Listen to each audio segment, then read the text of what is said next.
Hello, my friends. How are you today? Welcome to Yebo Tutor. We are here to have some fun. Working out some chemistry problems. So we are here to run a physical science set of lessons, and we have physics, mathematics, and then chemistry. So for the chemistry, we've been working out the 2015 paper and we're focusing on chapter by chapter. The first section was just some multiple choice questions, and then we are working out also on free response. So the free response section last week, we covered question 2, and that question was dealing with forces that are bonds that are made between particles. These atoms are making bonds, and we discussed covalent bonding. So today, the whole idea is we are jumping out of the atom-to-atom bond. We are jumping out of the atom-to-atom bond, and we're now dealing with intermolecular forces. There's a molecule here, there's another molecule there, and we're dealing with the forces in between those molecules. So just in case you can hear me or cannot hear me, please just indicate. Please let me know if I'm audible. Otherwise, I will just type in here to see where you can contribute or put your comment. Yebo Tutor. There we go. Right, so let's get cracking. So what is an intermolecular force? What are intermolecular forces? That's all we want to try and find out today. Intermolecular forces. So the questions that will guide us to pull out those principles are the questions that are in our paper. We are working on the 2015 paper. So grade 11s. I think this is a good chance to revise chapter by chapter as we attempt these questions. So the theory behind is something that you've learned already. It's exams time, so I suppose that you need to find means and ways of answering correctly.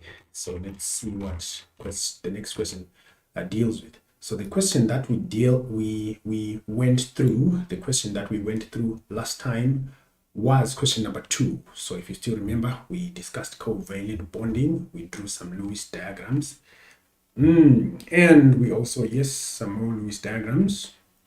Conditions for the formation of this dative covalent bond. We looked at that. We also revised the table that guides electronegativity and how you would calculate or determine the suitable definition of the polarity of a molecule.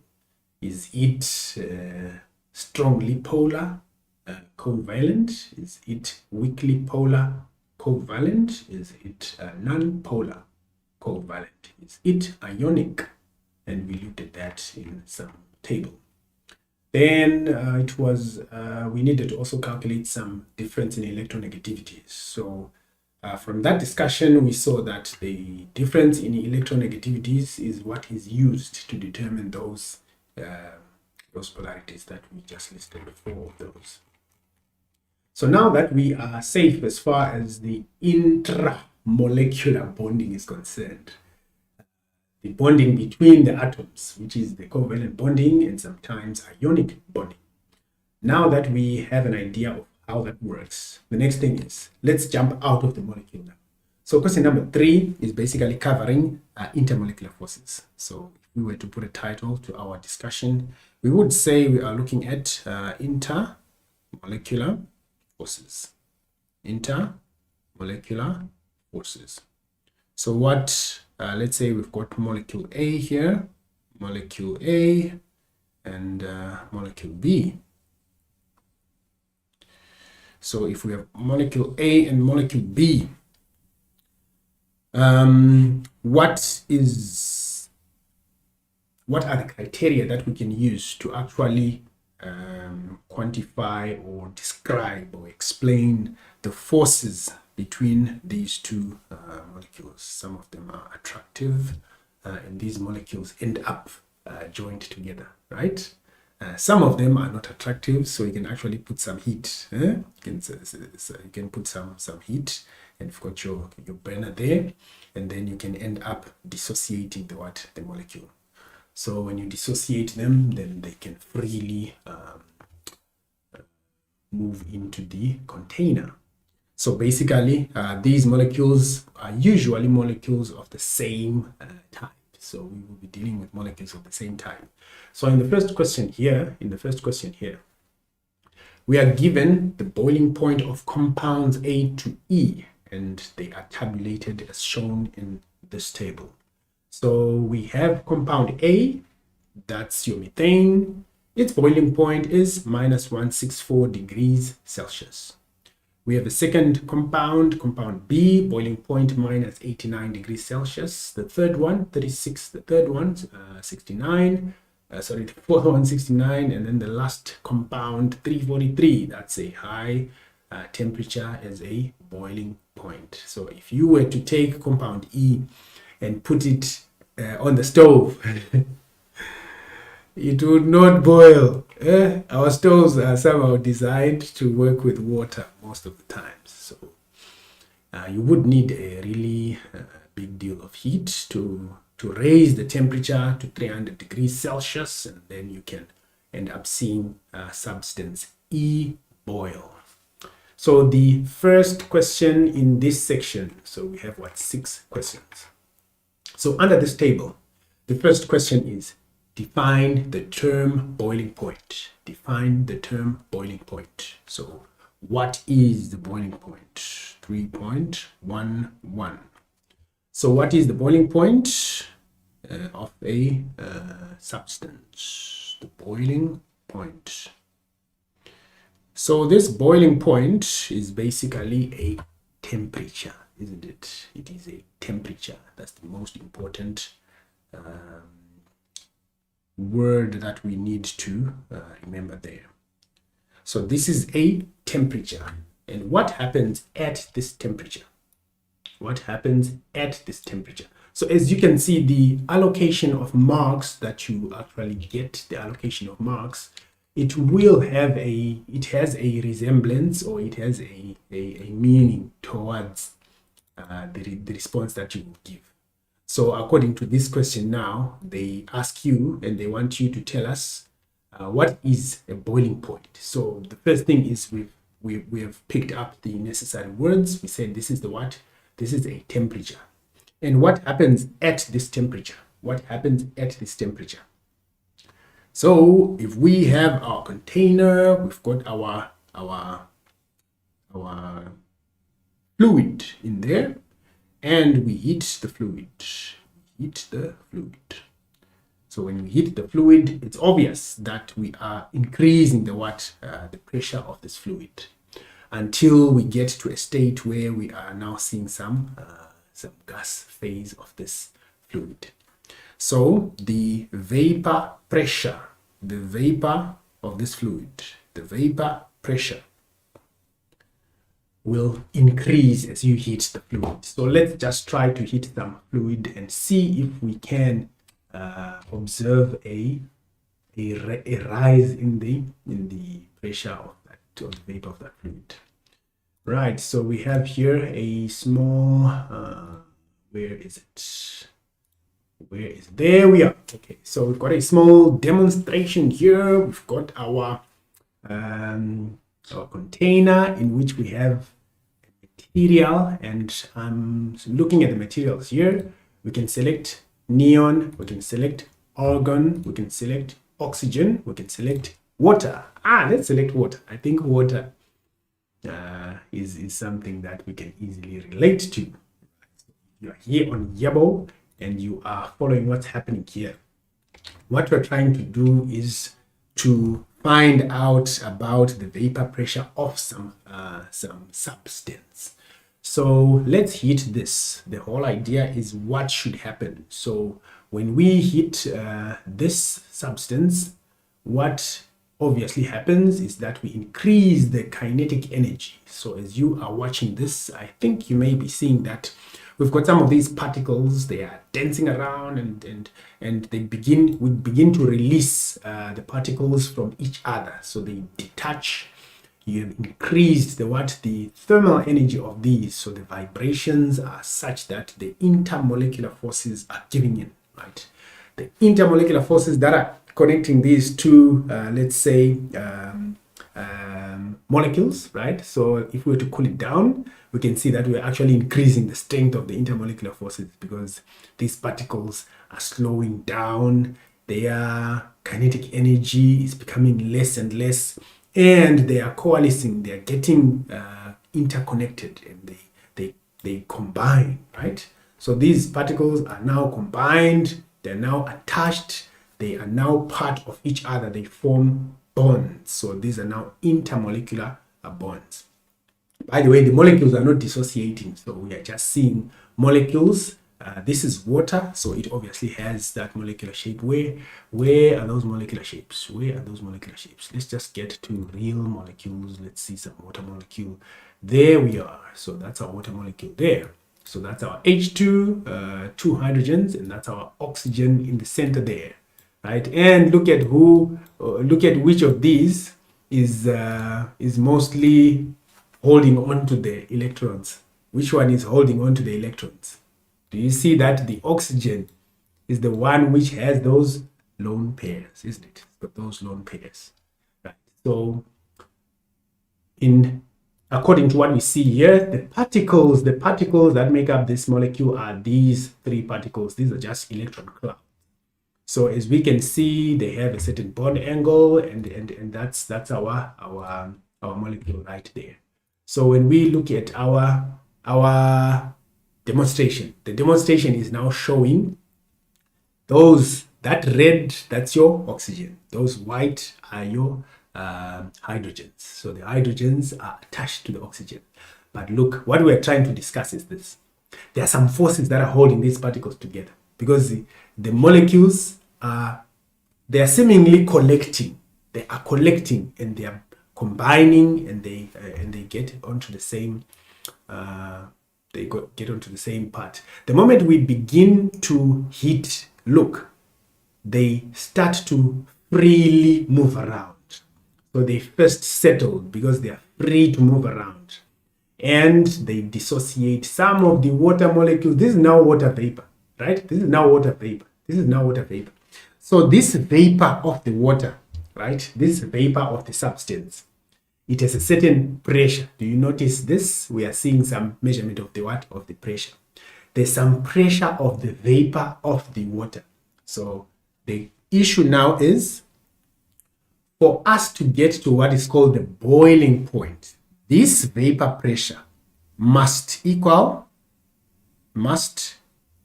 become equal to the ambient pressure. It must be equal to the ambient pressure. So if that way our container is in some environment, let's say it's at home, and this is the atmospheric pressure. Atmospheric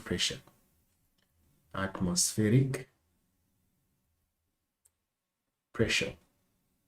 So if it's at atmospheric pressure, then this vapor pressure, let's call it PV, the moment it becomes equal to our P atmosphere, then these molecules can actually freely move away and our substance begins to boil.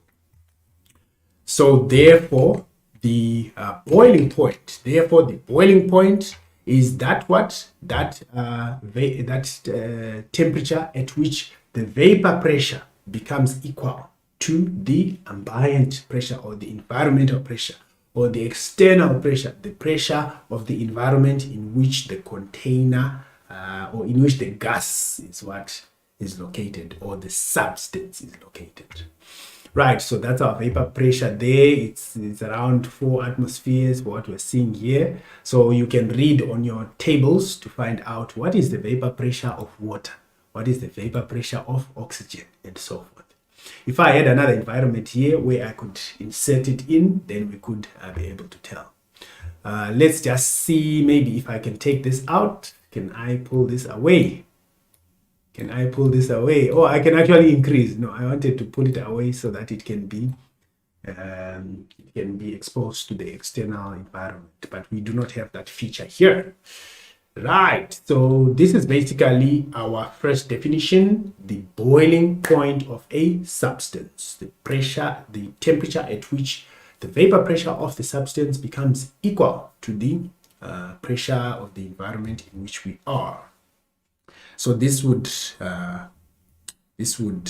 cost us those 2 marks. This would cost us those 2 marks. Question 3.12. Question 3.12.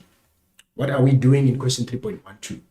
Calculate the molecular mass of compound D. Calculate the molecular mass of compound D. Let's see what compound D is. Calculate the molecular mass of compound B. D. So the molecular mass of compound D. For us to find the molecular mass, what do we need to do? What is required for us to find the molecular mass of a compound? This compound, as you can see, compound D is C6H14. C6H14. That is the compound D. If we want to find the molecular mass, if we want to find the molecular mass of this compound, what can we do? If we want to find the molecular mass of this compound, it is made of 6 carbons and 14 hydrogens. I wonder if we can build something like that. Can we build a molecule like that? Okay. Right, so you would, it's a big chain. It's a big chain. I don't think we have this facility or the capability to do it here. So let's do the math in this case. So our molecular mass, the mass of the molecule per mole, right? The mass of the molecule per mole. They did not ask for the mass of the molecule. They asked for the molecular mass. The molecular mass would be the total of the relative atomic masses of these atoms that actually make up the molecule.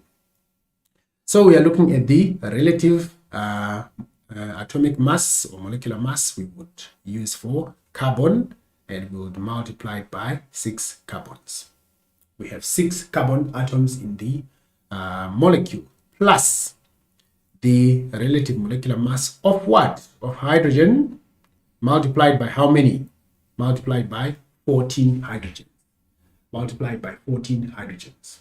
So this is where we now need to look at the relative atomic mass of each of these atoms. So let's look for the relative atomic mass. So at the end of this paper, you will see some data sheets. At the end of this paper, you will see some data sheets. So these data sheets have some periodic table. So you want to use the periodic table. That's what you want to make use of. So let's scroll down the periodic table to find our relative atomic masses for these atoms. Let's look for carbon. So this first table is not important. We want the periodic table. Let's rotate it. There we are. So for carbon, there we are. That's our carbon. So we said, how do we read this one? How do we read this one? If you look at our guide, we have the symbol of the element, and then here with the approximate relative atomic mass here at the bottom there, and then we have value there. So for what we have here for our carbon, we have our 12 grams per mole. 12 grams per mole multiplied by 6. 12 grams per mole multiplied by 6. And then how about for hydrogen? How about for hydrogen? So let's zoom out and look for hydrogen. So that's the relative atomic mass of hydrogen. That's a 1 gram per mole multiplied by how many hydrogens? Multiplied by 14 hydrogens. Multiplied by 14 hydrogens. So let's add them up so that we get the relative molecular mass. So that we can get the relative molecular mass. So all they want us to find is the molecular mass of compound D. And we have seen that compound D has 6 carbons and 14 hydrogens. 6 carbons and 14 hydrogens.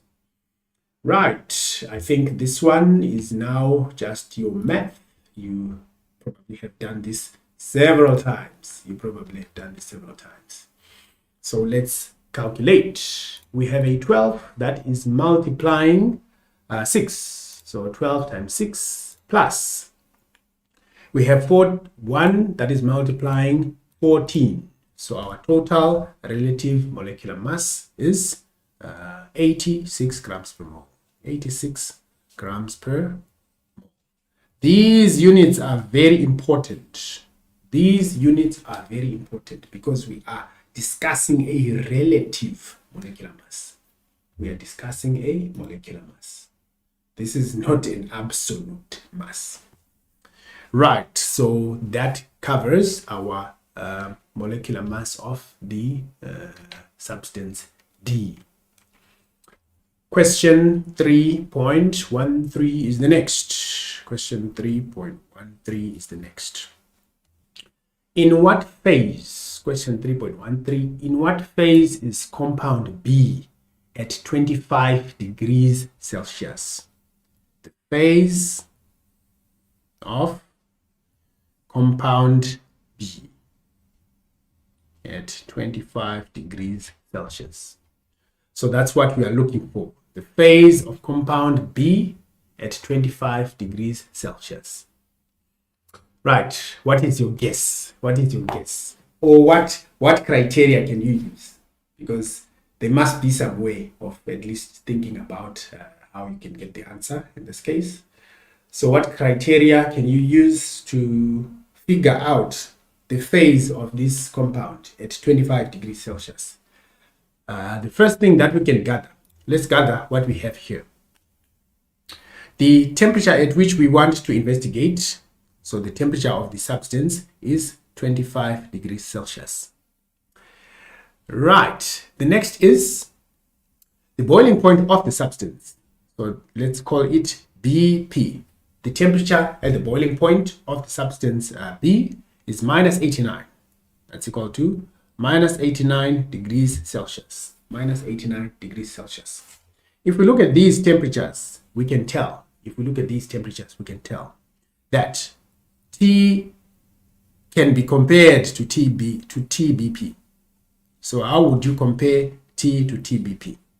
Is T greater than TBP? Is T equal to TBP? Is T less than TBP? How can you determine that? So these are your axes. Let's say you are measuring this temperature and you are writing the values of the temperatures on a graph, right? On a graph. So I like graphs because you can see what's happening. So that's your graph. This graph says we're measuring, let's say, this temperature in time. So when you started the experiment, you measure the temperature. After some time, you measure the temperature and so on and so forth. The first thing you note is that the temperature, so let's say you're measuring these temperatures at some given time that we can just say it's some time t, right? That's where you measure these temperatures. When you measured the temperature, which is the temperature of the ambient conditions, which is this T, you found that T is at 25 degrees Celsius. So maybe it's somewhere here. So that's your T. So that's 25 degrees Celsius. Maybe let me actually label it as 25. So that's at 25. This temperature is in degrees Celsius on our graph. Then at the same time, you ask your friend, can you please measure the boiling point of substance B? Then your friend said substance B is at minus 89, right? It's at minus 89. So this is our given temperature T. This is our T of the boiling point. So look at where the boiling point is on the graph. Look at where the boiling point is on the graph. The boiling point is down here on the graph. The boiling point is down here on the graph. And we are in this room of ours. We are at a temperature that is much higher, right? So therefore, we can actually conclude and say, as far as these two temperatures are concerned, the temperature, let me move this BP and move it closer. The temperature in which we are is actually greater than the boiling point. It's actually greater than the boiling point. So if the temperature is greater than the boiling point, this means the vapor pressure was equal to the environmental pressure at minus 89 degrees Celsius. So then what do you expect? What do you expect? If the vapor is now at the same pressure as the environment, so at first the environment was pushing, right, on this substance. So the vapor pressure was less. So if the pressure is less in here, then the substance on the outside has the what? Has more pressure. It can push these molecules down. They don't escape. But the moment these pressures are the same, right? These are easily movable. So in this case, then it's obvious that we have the vapor freely in the environment, right? So if the vapor is now freely in the environment, what is the phase? What is the phase? Because we know that substances exist either in solid, liquid, or gas phase. So what is the phase of this substance? If it boils at TBP, which is very low here, then we have to keep boiling it until we get to 25. What would be the phase? So obviously the phase would be in the gas phase. It would now be in the gas phase. So it's the same as what we saw in our demonstration. It's the same as what we saw in our demonstration. So that was our demonstration. Where was it? It was here, right? So we had, for example, our water, and it's at minus 146. Sorry, let me use degrees Celsius. Minus 127 degrees Celsius. That's very, very, very low temperature.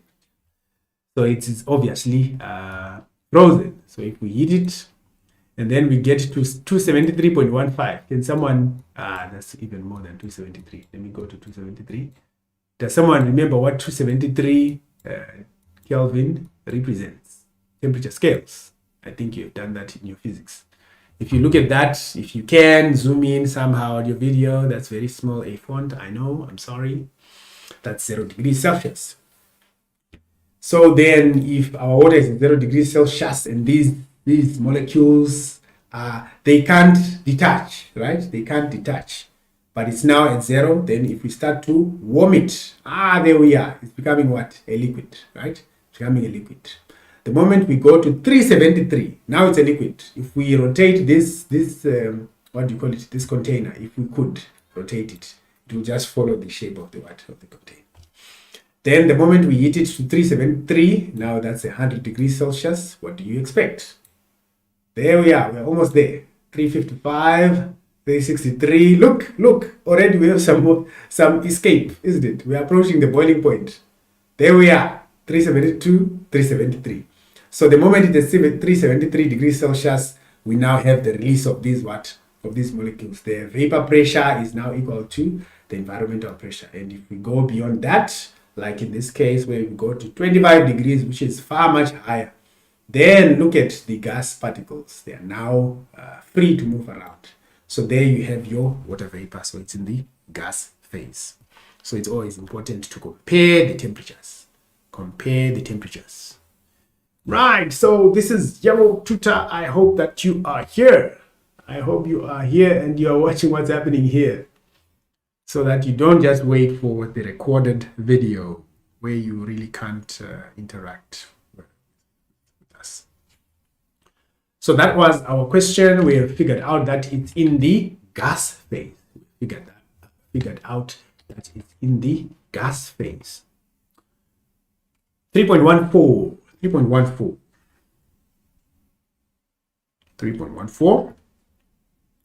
Question 3.14 asks the following. Name the type of intermolecular force present in compound A.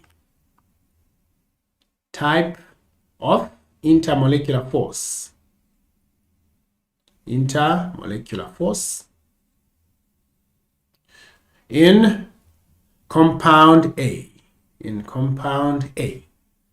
So let's look at compound A. Let's look at compound A. What are the properties that we see in compound A?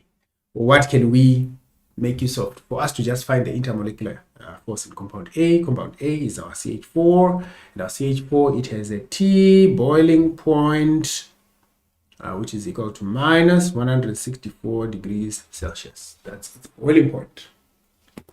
As you can see, just from the temperature, what can you deduce before you even get to try and figure out how to deduce this the answer to this question? What do you think? What substances usually have very, very, very low boiling points? Which substances usually have very, very low boiling points? Which substances usually have very, very low boiling points? I'm waiting to find out from you. Think. Flip your notes. See what's missing as far as this question is concerned. Which substances usually have very, very, very low boiling points? Or what kind of forces, intermolecular forces, are usually associated with these very, very low boiling points? Right. So for this substance, one of the things that we need to first of all think about are the different types of substances and the different types of intermolecular forces. When we recall that, we can then categorize, right? We can then categorize what substance or substance and the type of intermolecular force that it is associated with. So let's see how we can do this. Let's say we have compound A.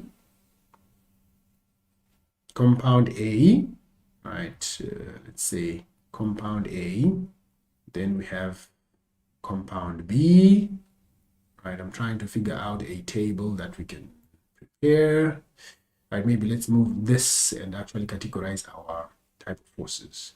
So this will be intermolecular force,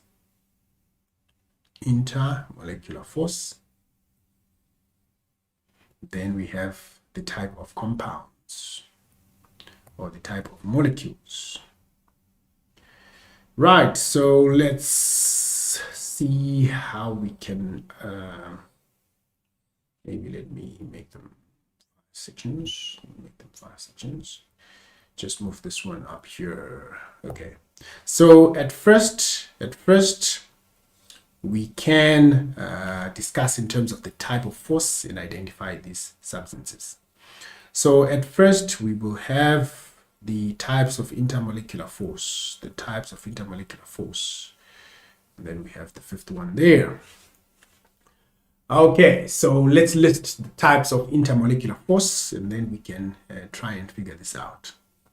So number one, if we have the ion, still remember this one, ion dipole force, what type of substances participate in order for us to see or to categorize the force as an ion dipole force? Ion dipole forces are between an ionic compound, so that's between an ion, such as what? Such as H plus, or such as Na plus, such as Cl minus. That's an ion. Compound B will be a dipole. So a dipole is obviously a polar compound. So we've got a polar compound. Some of the polar compounds are strongly polar. Some of the polar compounds are weakly polar. So we now have the first category, the ion dipole intermolecular force. The next one, we are going to state the dipole force. Dipole force. When we have two dipoles, obviously the first substance is a polar molecule. The second substance is another polar molecule. So if we have two polar molecules, they obviously exhibit dipole properties. So they have polar molecule A will have a what? A dipole. Polar molecule B will have a dipole. Right. After dipole, I think we also have ion induced dipole. Ion induced dipole. So if we have an ionic compound, obviously, when we see that this intermolecular force is an ion something type of force, then we obviously need to remember that there is some ion in there. So there's an ion and then induced dipole. Which substances usually, or which substances are characterized by induced dipole forces? So here you will have a non-polar compound. A non-polar compound. How about the next one? So I need to create some space here. I'll raise this, and this. So the next one, what is the next one? Suggest, please tell us, chemists. The next one would be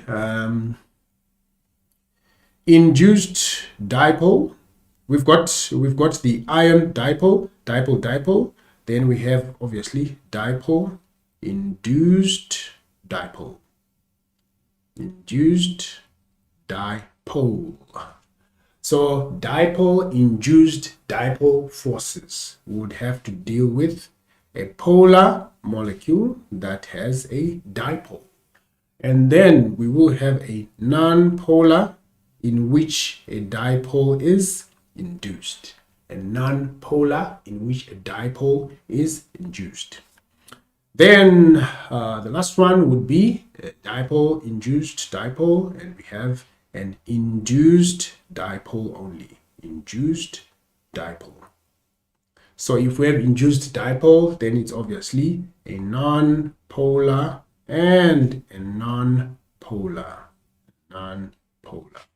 So we have listed the 5 types of forces that involve different types of compounds or molecules. Right, so let's now see.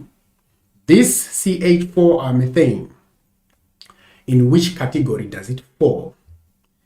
Is methane made up of ion dipole forces? No, obviously there's no ion in there. Could it be made of dipole forces? We don't know yet. Ion-induced dipole is obviously out, right? Dipole-induced dipole and induced dipole, we are not yet sure. Why? Because we need to first explain the molecular state. Is it weakly polar? Is it strongly polar? So what are the characteristics of the bonds between those? So this takes us back to our exercise yesterday. So what is the type of bonding in CH4? So what is the type of bonding in CH4? So obviously we have what? CH bonds. We have CH bonds. We have some carbon there. If you go to your periodic table, how many electrons does it have in the outermost shell? So in which group is it falling? We see that it's a group 4 element. So there's our carbon outermost shell electrons. It is bonded to what? Hydrogen. So we will have a hydrogen there, another hydrogen there, another hydrogen there, and another hydrogen there. Sorted. Then we use that table of ours. Still remember that table of ours, which gets to tell us if this will be what kind of a shape it is. So what is the molecular shape of CH4? So I think for molecular shape, we did that some time back. Right, so I think we should be able to find molecular shapes. Molecular shapes here. Do we have CH4 here? Do we have CH4 here? Yes, we have CH4 there. So this is methane. So that's our CH4. Right. Do you see that all the bond angles are the same. Do you see all the bond angles are the same? And it has symmetry. It has symmetry, right? So it's tetrahedral. So it is tetrahedral and it is symmetric.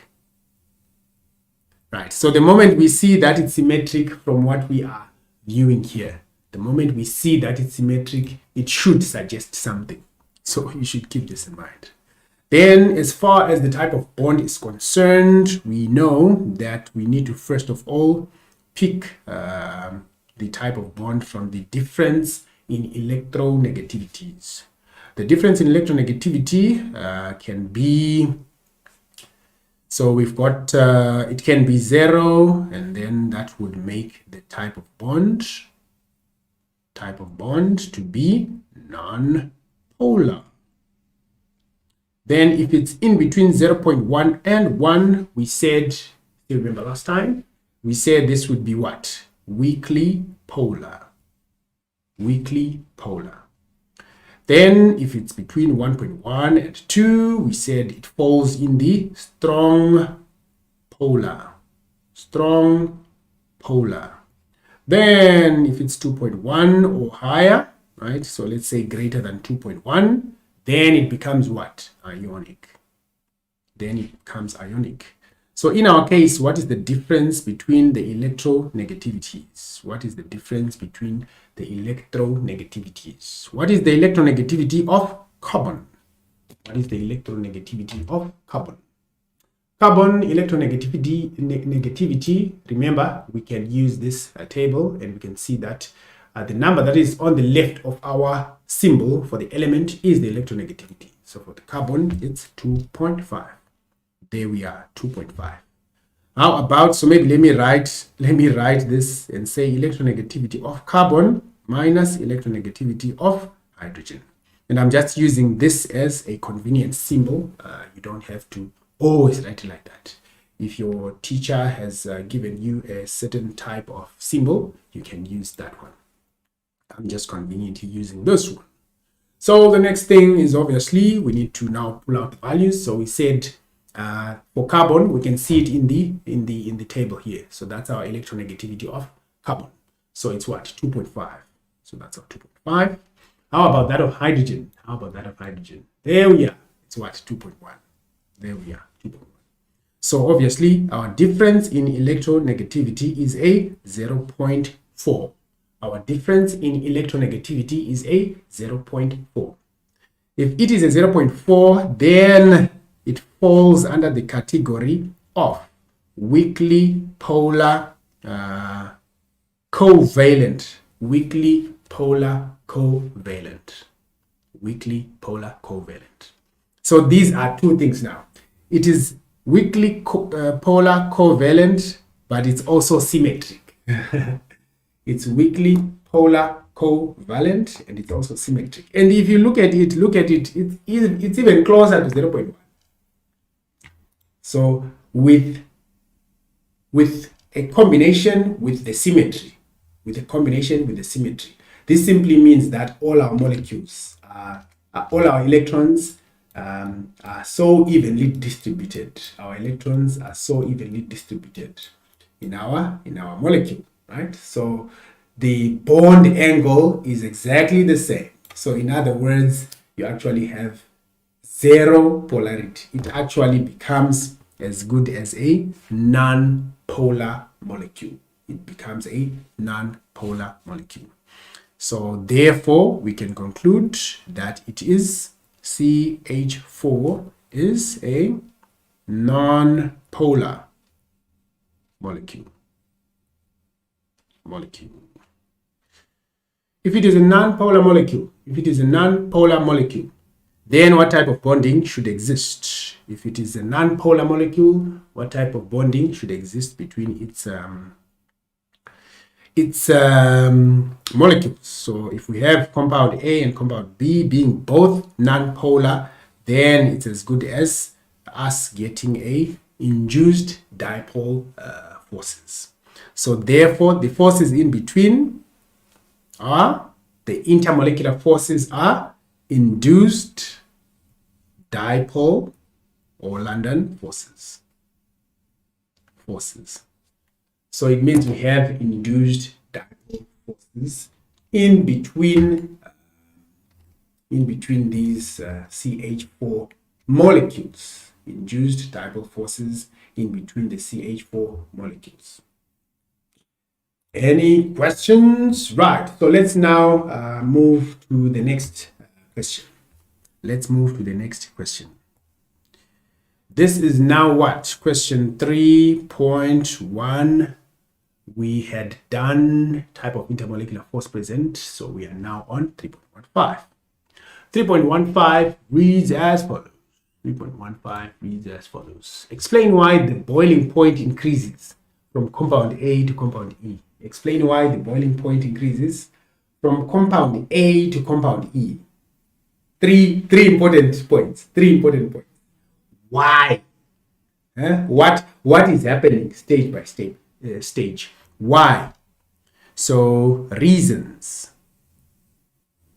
And we need 3 reasons, isn't it? They've given us 3 marks. So we need 3 reasons for the increase.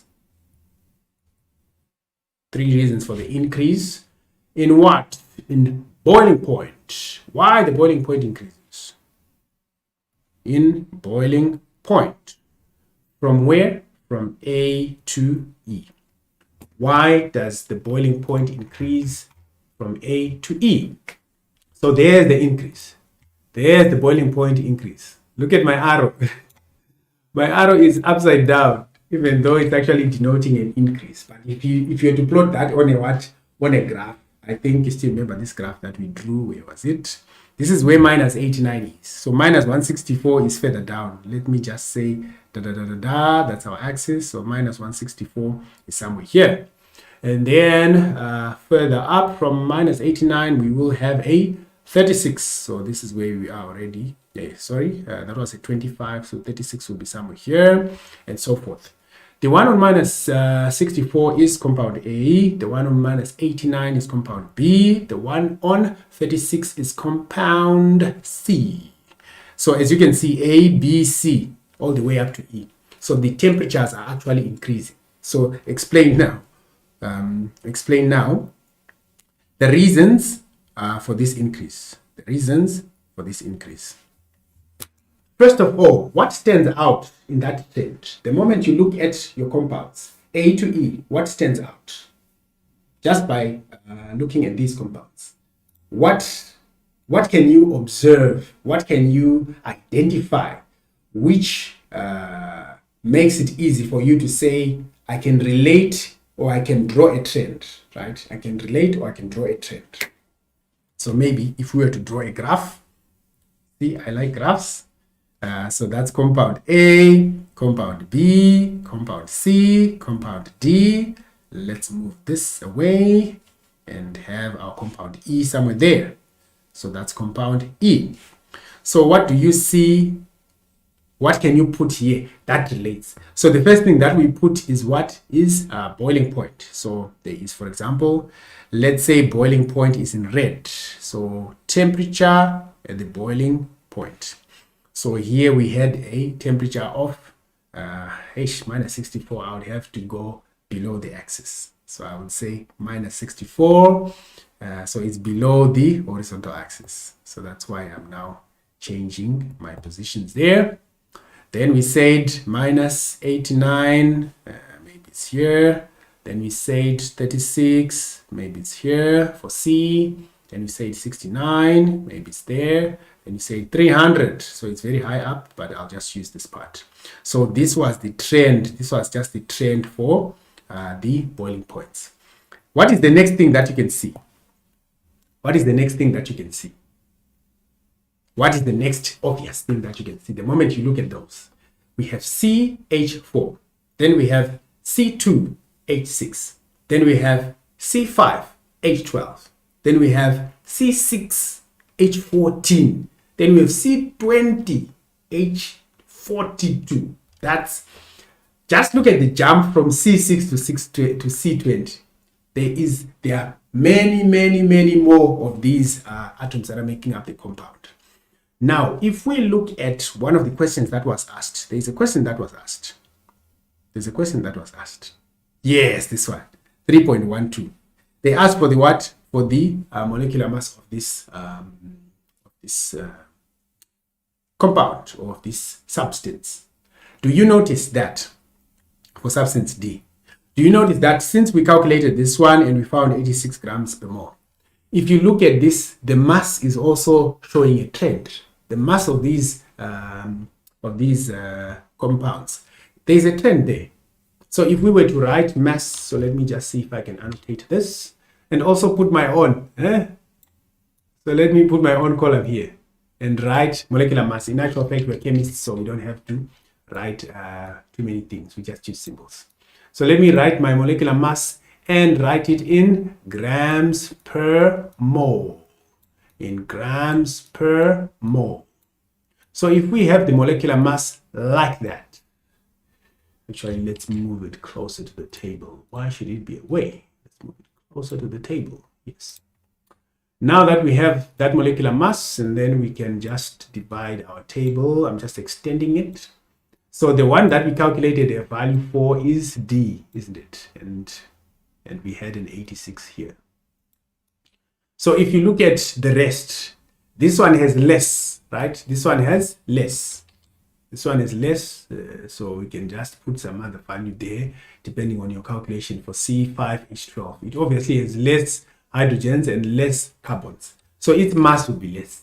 Obviously, that for B will be much less, that for A will be much less. Then up here, there are more, so it will be much more. So we can say this will be mass, its molecular mass, MR for this E, MR of E will be what? Will be greater than 86. And then MR for C will be less than 86. MR for B will be much less than 86. This one will be much less than 86. Right, so I'm just trying to put a trend so that you guys can calculate and then you can see. So it's obvious that the second characteristic that we are identifying is that we have a mass. We have the, let me just put MR. These molecules are increasing. The mass is increasing. This is the smallest and it gets larger and larger.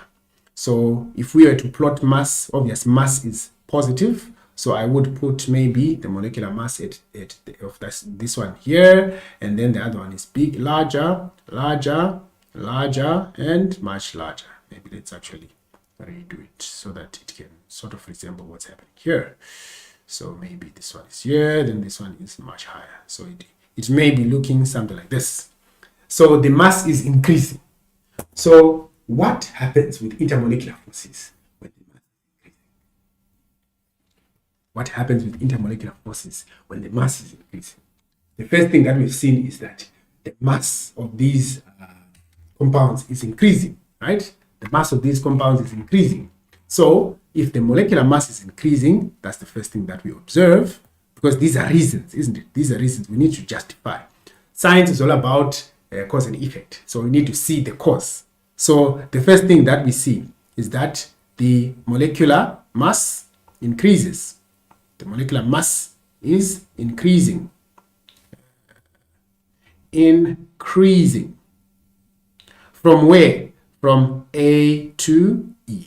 The molecular mass is increasing from A to E. Since the molecular mass is increasing, what then takes place? What is the cause? What is the result of that? The intermolecular forces,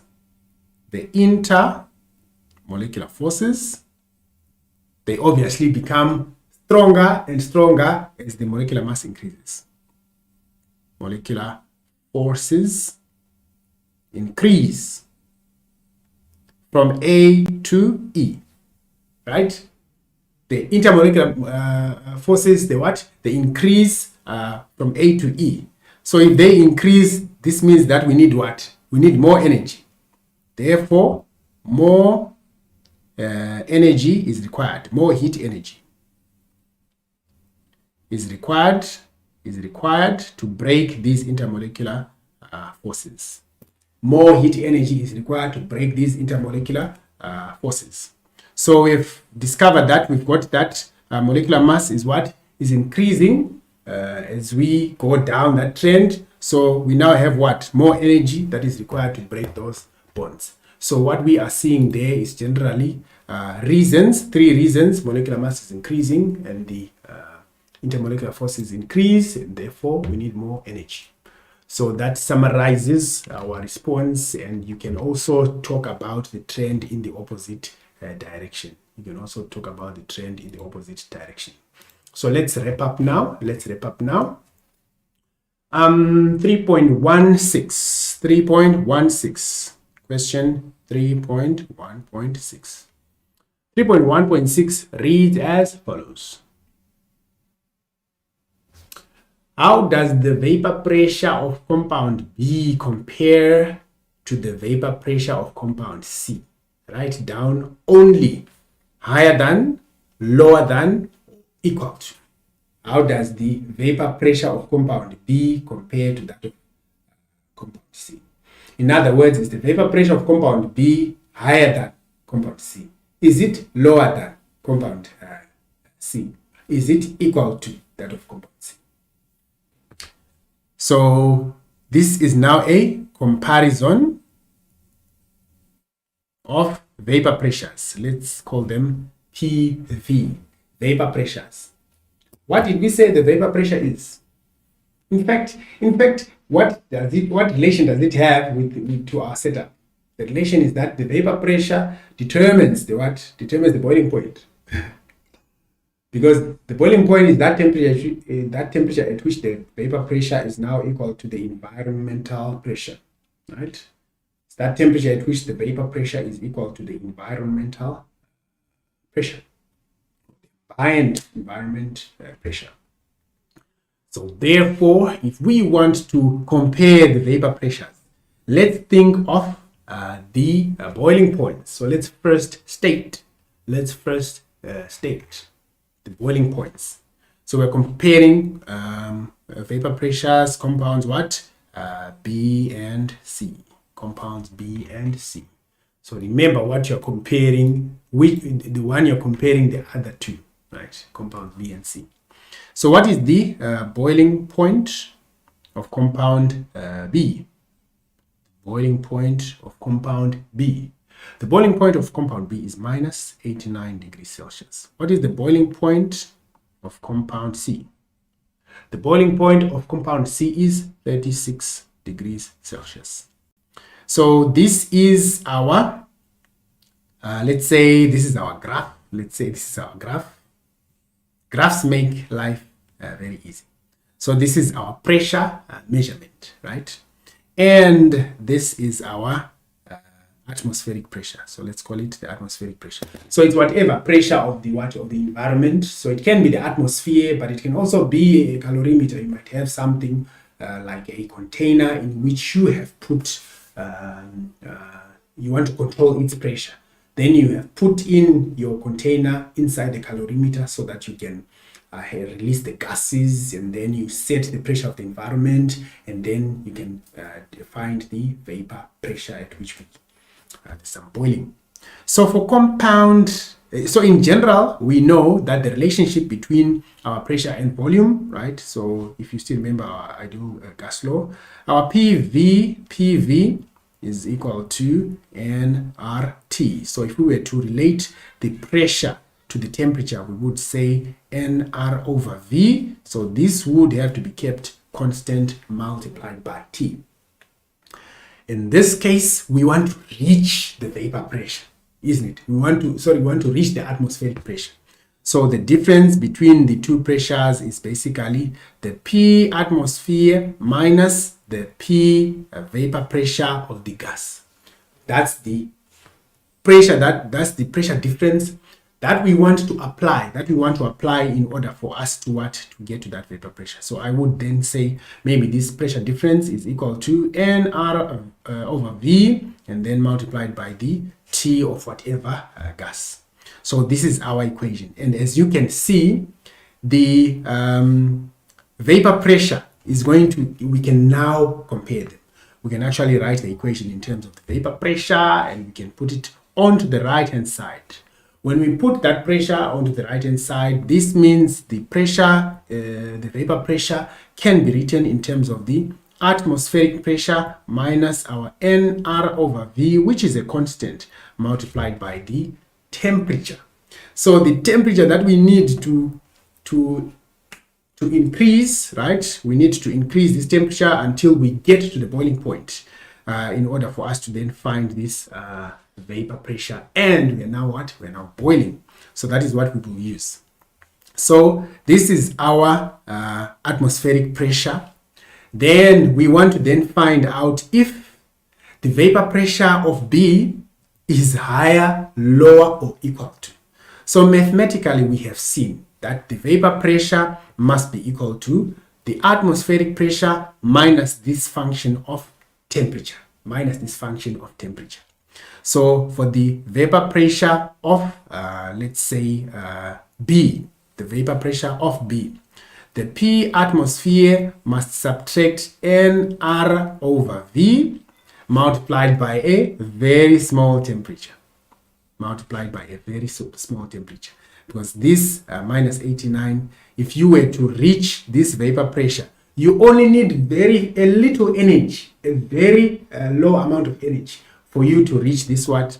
Let's say you're starting from the same temperature, initial temperature, which is, let's say, minus 100 degrees Celsius. Then you need very few, you just need 11 degrees Celsius, right? You need just plus 11 degrees Celsius from minus 100 degrees Celsius. You need just 11 degrees Celsius. Then you already have what? Reached the vapor pressure that you need for this boiling to take place. How about for this substance C? For substance C, our vapor pressure would be vapor pressure of substance C is the same. Remember, when we are boiling, we want to reach the same atmospheric pressure because this gas is in this substance is in this container, the other one is in that container. When we raise the temperature, we want both to be what? To be boiled until in fact, the vapor pressures to be raised until they reach the same amount, which is the vapor pressure at the atmosphere. So we are now subtracting nR over V, which is a constant. Now we need a large temperature here. Now we need a what? A large temperature here. So in other words, if you were to now compare your vapor pressures, then how can you compare them? So look at PV of B, whereby the same value has a small temperature as a multiple of the same constant being subtracted from PTM. It's obvious you'll end up with an inequality that says PV of B, if you'd compare it to that, it would become what? It would become larger than PV of C. It would become larger. Why? Because that T is what? Is a small temperature that you need to raise it to. If we were to then draw it, we can see our PB somewhere here. This is P of B somewhere here. Because we just need very little. So that was our what is that function? It's called nR over V times T. nR over V multiplied by a very small t, right? That's why the distance is very small. Here we have P of what? PV of substance C. That's our PV, right? PV of substance C. It's somewhere here. So you need nR over V by a very big T for you to raise the vapor pressure until it reaches the boiling point. So obvious, our PB is greater or it is higher than our PV. So in other words, we can conclude with this inequality. The vapor pressure of substance B is higher or greater than the vapor pressure of substance C. So how did you figure this out? You basically just look at the Dugas law, and then you can compare and figure out from what happens there. Okay, so the definition of the boiling point in this case was the most important. Right, so this means that from next week we can start on 3.2, question 3.2, where we're looking at the boiling points of these compounds and applying the same principles. So let me just give you homework. You go home, you start performing your calculation. Okay, you may be home already, so it's locked down. So forgetting that we are studying online. So you may be home already, so which means here what you're just doing is you are just applying the same principles so that you can answer these questions. Which one of the substances in the table above has the weakest forces between its molecules? So what are you comparing? Hydrogen sulfide, ammonia to water. Right. And then you look at the bonds in between them, you look at the trend of the boiling points, and you can actually figure out, this one is the weakest intermolecular forces. One other thing that you can also do is you can, as you study, you should be able to identify some substances that are obvious and known. So let's see if we have any two that we could compare here from our questions. Are there any two that we could compare? We just had CH4 and we had other CHs. I don't think we have something larger here. No, we don't. Okay. All right, so will not work for today. That will not work for today. But otherwise, I think that summarizes what intermolecular forces are all about. Intermolecular forces, we are looking at molecules that are they're identical, and they're in some container. They're in the solid, the liquid, or the gas phase. We are looking at the forces in between those adjacent molecules. So we said there are several ways of figuring out the intermolecular forces. We said there are 5 types of intermolecular forces. You've read this in your textbook several times. You can have ionic dipole or ion dipole forces. You can have ion and induced dipole forces. So that's between an ion and either a polar molecule or a non-polar molecule, respectively. Then you have the induced dipole forces between non-polar molecules. Then you have dipole, induced dipole between a polar molecule and a non-polar molecule, and dipole forces between polar molecules. This sums up our work for today, and I think that we can call it a day and have a pleasant weekend. So as we read and study, don't forget to make sure you put your effort and actually practice for your tests and exams. Right, so that's it for today. Let's close. Thank you very much. Have a nice weekend.